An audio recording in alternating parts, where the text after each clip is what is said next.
Hello students, আজি আমি আলোচনা কৰিম এইচএছ সেকেন্ড ইয়াৰৰ প্ৰি ফাইনেল এক্সামৰ কাৰণে পলিটিকেল সায়েন্সৰ যি পাৰ্ট বি আছে politics in India since independence আৰু অসমীয়াৰ কাৰণে স্বাধীনোত্তৰ কালৰ ভাৰতৰ ৰাজনীতি এই পাৰ্ট বিৰ আমি মোস্ট ইম্পৰ্টেন্ট কমন এক নম্বৰীয়া কুৱেশ্যন এনসাৰবোৰ ইংলিছ এণ্ড এছামিজ দুইটা মিডিয়ামৰ কাৰণে আলোচনা কৰিম ইয়াৰ আগতে আমি পাৰ্ট এৰ ভিডিঅ' বনাইছিলোঁ যদি তোমালোকে এই ভিডিঅ'টো চোৱা নাই ডেছক্ৰিপশ্যনত লিংক থাকিব তোমালোকে ভিডিঅ'টো চাই ল'বা যদি প্ৰথমবাৰ চেনেলটোলৈ ভিজিট কৰিছা তেতিয়াহ'লে চেনেলটো সাবস্ক্ৰাইব কৰি বেল আইকনটো প্ৰেছ কৰি অল কৰি ৰাখিবা প্ৰথমতে আমি 2015 চনৰ যিমানবোৰ এক নম্বৰীয়া প্ৰশ্নোত্তৰ আহিছিল সকলোবোৰ আলোচনা কৰিম কোৱেশ্চন নম্বৰ 1 টো চোৱা who was the first chief election commissioner of India ভাৰতৰ প্ৰথম মুখ্য নিৰ্বাচন আয়ুক্ত কোন আছিল ইয়াৰ উত্তৰটো হ'ব the first chief election commissioner was mister Sukumar Sen হয় প্ৰথম মুখ্য নিৰ্বাচন আয়ুক্ত আছিল শ্ৰীযুত সুকুমাৰ সেন বুজি পাইছা নেক্সট কোৱেশ্চন লাগবাহু কোৱেশ্চন নম্বৰ বি টো চোৱা name the agreement which was signed by Indira Gandhi and Zulfikar Ali Bhutto in 1972 1972 চনত ইন্দিৰা গান্ধী আৰু জুলফিকাৰ আলী ভুট্টোৰ দ্বাৰা স্বাক্ষৰিত চুক্তিখনৰ নাম কি এই চুক্তিখনৰ নাম কি আছিল Shimla agreement was signed by Indira Gandhi and Zulfikar Ali Bhutto in 1972 1972 চনত ইন্দিৰা গান্ধী আৰু জুলফিকাৰ আলী ভুট্টোৰ দ্বাৰা সিমলা চুক্তি স্বাক্ষৰিত হৈছিল মনত ৰাখিবা হয় ইন্দিৰা গান্ধী আৰু জুলফিকাৰ আলী ভুট্টোৰ দ্বাৰা কি চুক্তি স্বাক্ষৰ হৈছিল সিমলা চুক্তি ওকে সিমলা এগ্ৰিমেণ্ট বা সিমলা চুক্তি স্বাক্ষৰ হৈছিল সাইন হৈছিল বুজি পাইছা কিমান চনত 1972 1972 চন এই কোৱেশ্চনটো তিনিটা মান কোৱেশ্চন আছে হয়তো তোমালোকৰ ফিল ইন দা ব্ল্যাঙ্কস আহি যাব পাৰে নাইবা তোমালোকৰ চনটো খুদিব পাৰে বা তোমালোকৰ কোনটো চুক্তি সিমলা চুক্তি বুজি পাইছা বা কাৰ মাজত মনত ৰাখিবা ইন্দিৰা গান্ধী এণ্ড জুলফিকাৰ আলী ভুট্টো বুজি পাইছা যদি তোমালোকে বুজি পাইছা তেনেহলে এটা কমেন্ট কৰি জনাই দিবা নেক্সট কোৱেশ্চন লাগবাহু কোৱেশ্চন নম্বৰ সি টু চোৱা the anti arrack movement is considered as a women movement right true or false আৰাক বিদ্ৰোহ আন্দোলনক মহিলা আন্দোলন হিচাপে গণ্য কৰা হয় সঁচা বা মিছা লিখক ইয়াৰ উত্তৰটো কি হ'ব সঁচা ট্ৰু ওকে যেটো দ্য এন্টি আৰাক মুভমেন্ট আছিল এই যোনটো মুভমেন্ট আছিল বা আন্দোলন আছিল আন্দোলনটোক ওমেন মুভমেন্ট বা মহিলা আন্দোলন বুলিও গণ্য কৰা হয় বুজি পাইছা নেক্সট কোৱেশ্চন লাগবাহু কোৱেশ্চন নম্বৰ ডি টু চোৱা name the first home minister of independent India স্বাধীন ভাৰতৰ প্ৰথম গৃহমন্ত্ৰীৰ নাম কোৱা প্ৰথম গৃহমন্ত্ৰী কোন আছিল চৰ্দাৰ বল্লভভাই পটেল কোন আছিল চৰ্দাৰ বল্লভভাই পটেল বুজি পাইছা নেক্সট কোৱেশ্চন লাগবাহু কোৱেশ্চন নম্বৰ ই টু চোৱা তেলেংগানা বিকাম দ্য ডেছ state of India fill in the blank খালী ঠাই পূৰ কৰিব দিছে তেলেংগানা ভাৰতৰ ডেছ ৰাজ্য হৈ পৰে কি ৰাজ্য ইয়াৰ উত্তৰটো হ'ব 29th হয় 29তম ৰাজ্য হৈ পৰে বুজি পাইছা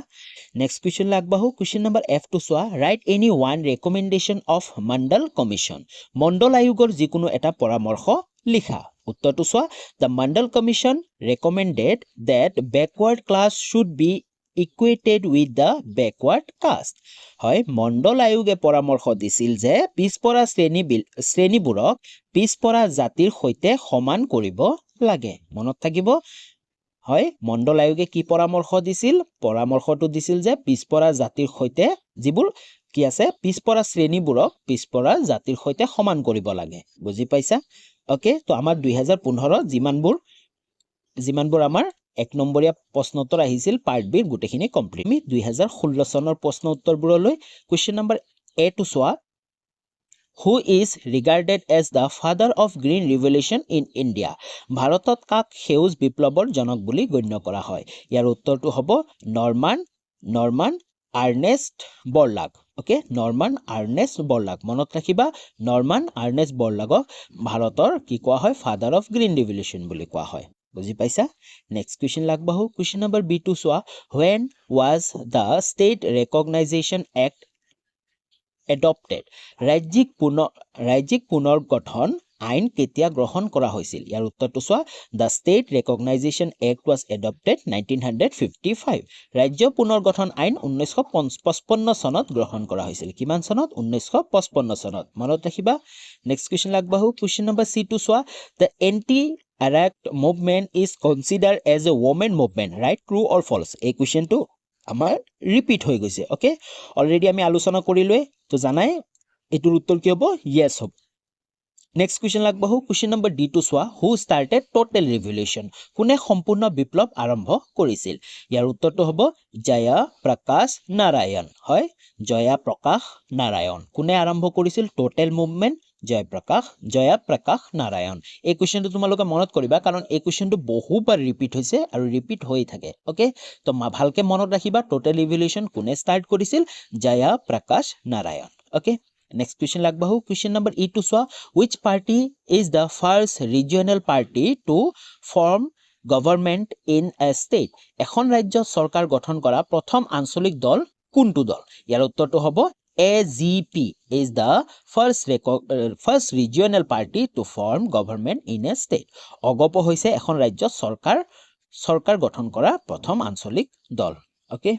Next question লাগবাহু question number F to soa article dash of the Indian constitution gives special status to Jammu and Kashmir fill in the blank ভাৰতীয় সংবিধানৰ অনুচ্ছেদে দেশ কোনটো অনুচ্ছেদে হেতু লিখিব দিছে জম্মু আৰু কাশ্মীৰক বিশেষ মৰ্যাদা প্ৰদান কৰিছে ইয়াৰ উত্তৰটো হ'ব আৰ্টিকেল 370 হয় ভাৰতীয় সংবিধান অনুচ্ছেদ 370 ৰে কি কৰিছে জম্মু আৰু কাশ্মীৰক বিশেষ মৰ্যাদা প্ৰদান কৰিছে হয় gives special status to Jammu and Kashmir বুজি পাইছা ওকে তো আমাৰ 2016 ৰ কুৱেশ্যন খিনি কমপ্লিট হল এতিয়া আমি 2017 2017 ৰ কুৱেশ্যন আনসাৰ বোৰ আলোচনা কৰিম কুৱেশ্যন নম্বৰ এ টু সোৱা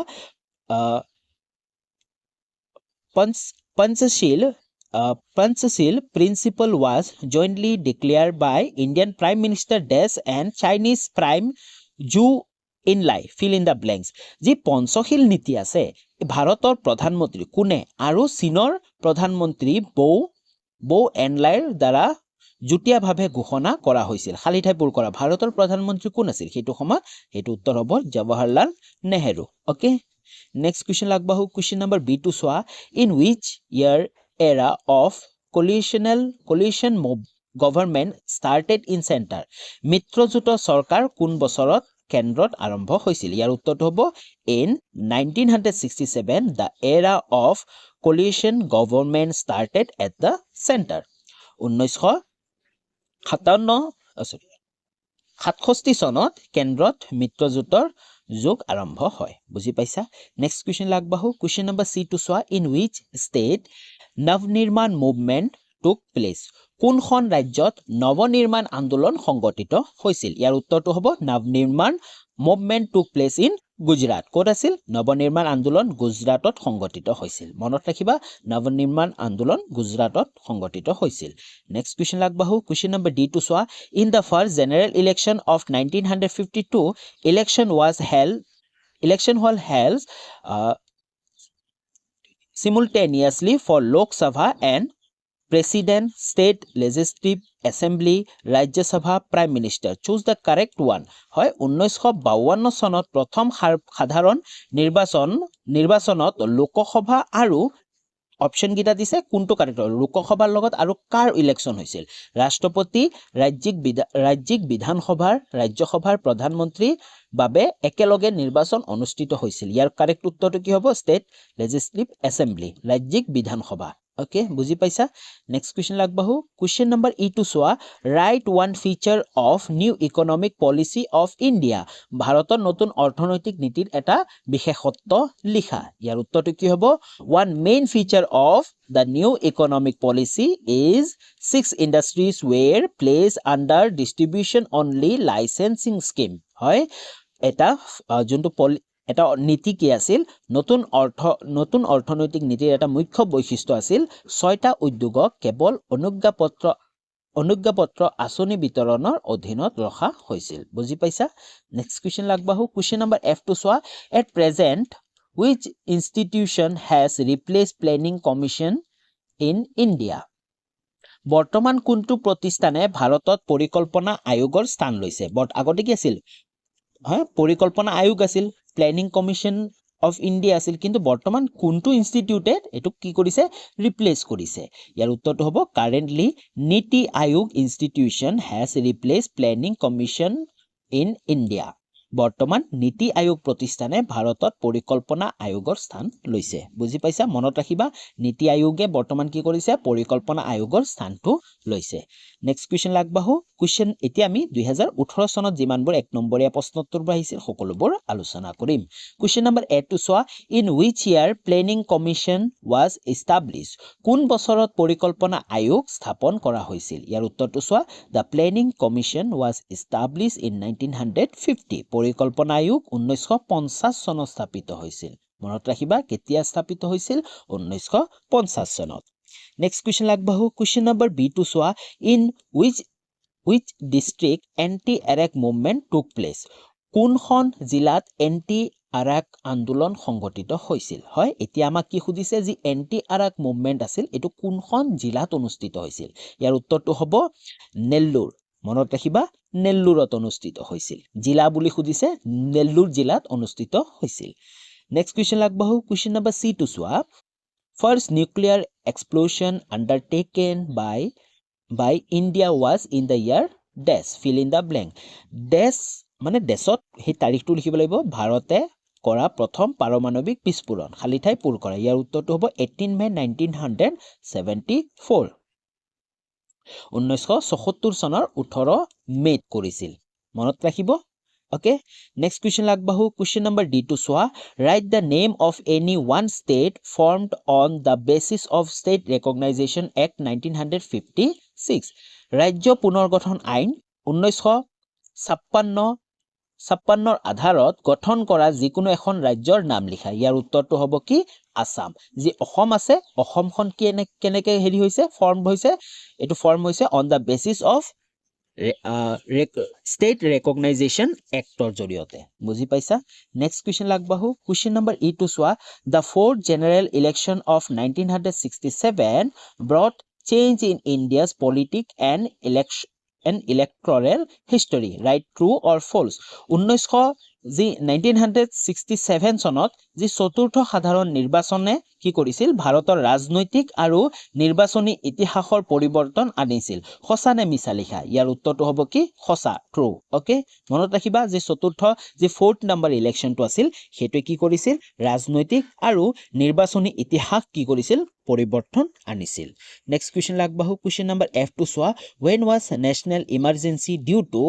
internal disturbance declared for the first time in India ভাৰতত প্ৰথমবাৰৰ বাবে আভ্যন্তৰীণ বিভ্ৰান্তিৰ বাবে ৰাষ্ট্ৰীয় জৰুৰীকালীন অৱস্থা কেতিয়া ঘোষণা কৰা হৈছিল ইমাৰ্জেন্সি যে ঘোষণা কৰিছিল ইয়াৰ উত্তৰটো হ'ব 25 জুন 1975 25 জুন 1975 চনত ইমাৰ্জেন্সি ঘোষণা কৰিছিল বুজি পাইছা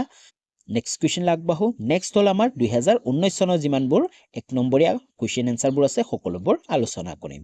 কোৱেশ্চন নম্বৰ A টো চোৱা write the full form of NDA NDA ৰ সম্পূৰ্ণ ৰূপ লিখা ইয়াৰ উত্তৰটো কি হ'ব মনত ৰাখিবা নেশনেল ডেমক্ৰেটিক এলায়েন্স ৰাষ্ট্ৰীয় গণতান্ত্ৰিক মিত্ৰতা হয় NDA ইলেকশ্যনৰ টাইমত আমি দেখা পাই থাকো ন NDA তো ইয়াৰ ফুল ফৰ্মটো জানি লবা নেশনেল ডেমক্ৰেটিক এলায়েন্স ৰাষ্ট্ৰীয় গণতান্ত্ৰিক মিত্ৰতা বুজি পাইছা তোমালোকে কমেন্ট এটা কৰি জনাই দিবা যদি বুজি পাইছা আৰু তোমালোকৰ বন্ধু বান্ধৱীলৈকেও ভিডিওটো শেয়াৰ কৰিবা নেক্সট কোৱেশ্চন লাগবাহু কোৱেশ্চন নম্বৰ B টো চোৱা write the name of the party that won the second largest number of Lok Sabha seat in the first general election of India ভাৰতৰ প্ৰথম সাধাৰণ নিৰ্বাচনত দ্বিতীয় সৰ্বাধিক সংখ্যক লোকসভা আসন লাভ কৰা দলটোৰ নাম লিখা ইয়াৰ উত্তৰটো হ'ব ইণ্ডিয়ান নেশনেল কংগ্ৰেছ যাক আমি শৰ্টত INC বুলিও কওঁ ভাৰতীয় জাতীয় কংগ্ৰেছ ওকে বুজি পাইছা নেক্সট কোৱেশ্চন লাগবাহু কোৱেশ্চন নম্বৰ C টো চোৱা in which year election commission start using EVM অতি গুৰুত্বপূৰ্ণ এটা কোৱেশ্চন এই কোৱেশ্চনটো কিন্তু ৰিপিট হৈছে আকৌ কোন বছৰত নিৰ্বাচন আয়োগে EVM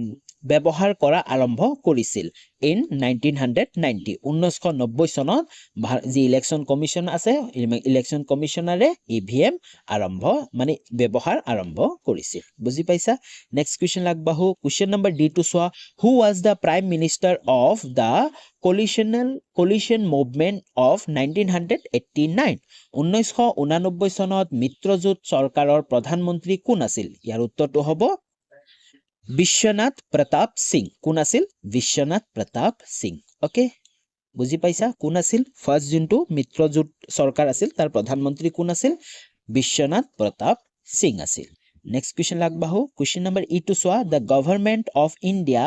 appointed Mandal commission in the year dash ভাৰত চৰকাৰে ডেছ চনত মণ্ডল আয়োগ নিযুক্ত কৰিছিল কিমান চনত 1979 1979 চনত কি কৰিছিল মণ্ডল যি আয়োগ আছে মণ্ডল যি কমিশ্যন আছে সেইটো কি কৰিছিল নিযুক্ত কৰিছিল এপইণ্ট কৰিছিল ওকে মনত থাকিব তোমালোকৰ নেক্সট কুৱেশ্যন আগবাঢ়ো কুৱেশ্যন নম্বৰ F2 চোৱা write one feature of new economic policy এই কুৱেশ্যনটো কি হৈছে আমাৰ ৰিপিট হৈ গৈছে তো আমি আৰু আলোচনা নকৰো অলৰেডি আলোচনা কৰিছিলো ওকে তোমালোকে উত্তৰটো চাই ল'ব পাৰা নেক্সট কুৱেশ্যন আগবাঢ়ো নেক্সট হ'ল 2020 চনৰ 2020 চনৰ চোৱা India has a multi-party system right true or false ভাৰতৰ এক বহুদলীয় ব্যৱস্থা আছে সঁচা নে মিছা ইয়াৰ উত্তৰটো হ'ব সঁচা হয় ভাৰতত বহুদলীয় ব্যৱস্থা আছে হয় নে বহুত গিটা দলে কি কৰে ইলেকশন খেলে কেৱল দুটাইতো নেখেলে যেনেকৈ আমেৰিকা যুক্তৰাষ্ট্ৰ দুজনে খেলে হয় নে কিন্তু ভাৰতে বহুদলীয় ব্যৱস্থা আছে বুজি পাইছা নেক্সট কুৱেশ্যন আগবাঢ়ো কুৱেশ্যন নম্বৰ B টো চোৱা হু was the chairman of the drafting committee of the Constitution Assembly সংবিধান সভাৰ খচৰা কমিটিৰ অধ্যক্ষ কোন আছিল আমি সকলোৱে জানো ইয়াৰ উত্তৰটো হ'ব doctor B.R. Ambedkar okay doctor B.R. Ambedkar next question আগবাঢ়ো কুৱেশ্যন নম্বৰ C টো চোৱা Simla agreement was signed between India and Desh মই কৈছিলো এই কুৱেশ্যনটো আমাৰ কি হৈছে ৰিপিট হৈ গৈছে Simla agreement কাৰ মাজত হৈছিল ভাৰত আৰু পাকিস্তান ওকে ভাৰত আৰু পাকিস্তানৰ মাজত Simla চুক্তি স্বাক্ষৰিত হৈছিল মনত থাকিব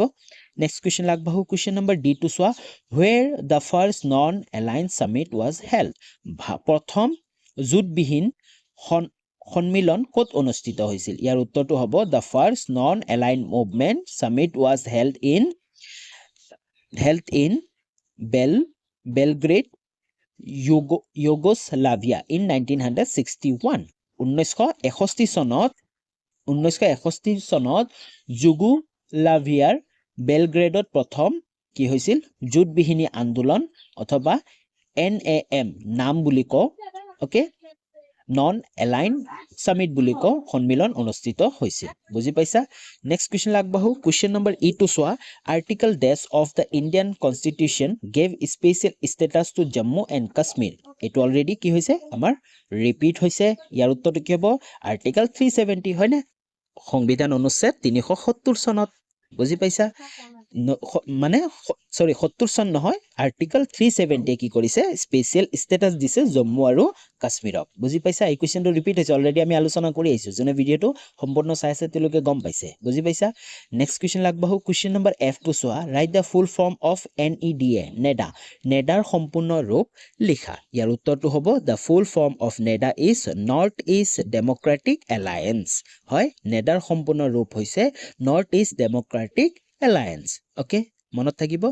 নেক্সট কুৱেশ্যন আগবাঢ়ো এতিয়া আমি 2022 চনৰ কুৱেশ্যন এনসাৰবোৰ আলোচনা কৰিম কুৱেশ্যন নম্বৰ A টো চোৱা in which year first general election was held in India ভাৰতত কোন বছৰত প্ৰথম সাধাৰণ নিৰ্বাচন অনুষ্ঠিত হৈছিল উত্তৰটো চোৱা the first general election in India was held in the year 1951 to 1952 the voting টুক place between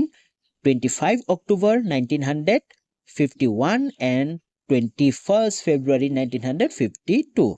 and the result were declared in March 1952 বুজি পাইছা ভাৰতত প্ৰথম সাধাৰণ নিৰ্বাচন 1951 পৰা 52 বৰ্ষত অনুষ্ঠিত হৈছিল ভোটদান 1951 চনৰ 15 অক্টোবৰৰ পৰা 1952 চনৰ 21 ফেব্ৰুৱাৰীৰ ভিতৰত অনুষ্ঠিত হৈছিল আৰু 1952 চনৰ মাৰ্চ মাহত ফলাফল ঘোষণা কৰা হৈছিল ওকে অলপ লংকে লিখি দিছো তোমালোকে ভাল ধৰণে চাই লবা নেক্সট কুৱেশ্যন আগবাঢ়ো কুৱেশ্যন নম্বৰ B টো চোৱা হু was the first chief election commissioner of India এই কুৱেশ্যনটো আমাৰ অলৰেডি কি হৈ গৈছে ৰিপিট হৈছে আমি আলোচনা কৰিছিলো 2015 চনত the first chief election commissioner of India was Sukumar Sen ভাৰতৰ প্ৰথম মুখ্য নিৰ্বাচন আয়োগ কোন আছিল ভাৰতৰ প্ৰথম মুখ্য নিৰ্বাচন আয়ুক্ত আছিল সুকুমাৰ সেন নেক্সট কুৱেশ্যন আগবাঢ়ো কুৱেশ্যন নম্বৰ চি টু চোৱা write the full form of NEFA হয় NEFA ৰ সম্পূৰ্ণ ৰূপ লিখা ইয়াৰ উত্তৰটো চোৱা the full form of NEFA is north east frontier agency হয় NEFA ৰ সম্পূৰ্ণ ৰূপ হৈছে উত্তৰ পূব সীমান্ত সংস্থা বুজি পাইছা মনত ৰাখিবা নেফা বুলিও কয় হয় নৰ্থ ইষ্ট ফ্ৰণ্টিয়াৰ এজেঞ্চি অসমীয়াত ক'ব গ'লে উত্তৰ পূব সীমান্ত সংস্থা বুজি পাইছা নেক্সট কুৱেশ্যন আগবাঢ়ো কুৱেশ্যন নম্বৰ ডি টু চোৱা Panchashil principles were jointly declared by Indian Prime Minister Des and Chinese Prime Minister Zhou Enlai. এই কুৱেশ্যনটো কি হৈছে ৰিপিট হৈছে ইয়াৰ উত্তৰটো কি হ'ব জৱাহৰলাল নেহৰু অলৰেডি আমি আলোচনা কৰি আহিছো ওকে নেক্সট কুৱেশ্যন আগবাঢ়ো কুৱেশ্যন নম্বৰ ই টু চোৱা হু ষ্টাৰ্টেড টোটেল ৰিভলিউশ্যন মই তোমালোকক কৈছিলোৱে এই কুৱেশ্যনটো আমাৰ কি হৈ গৈছে ৰিপিট হৈছে ওকে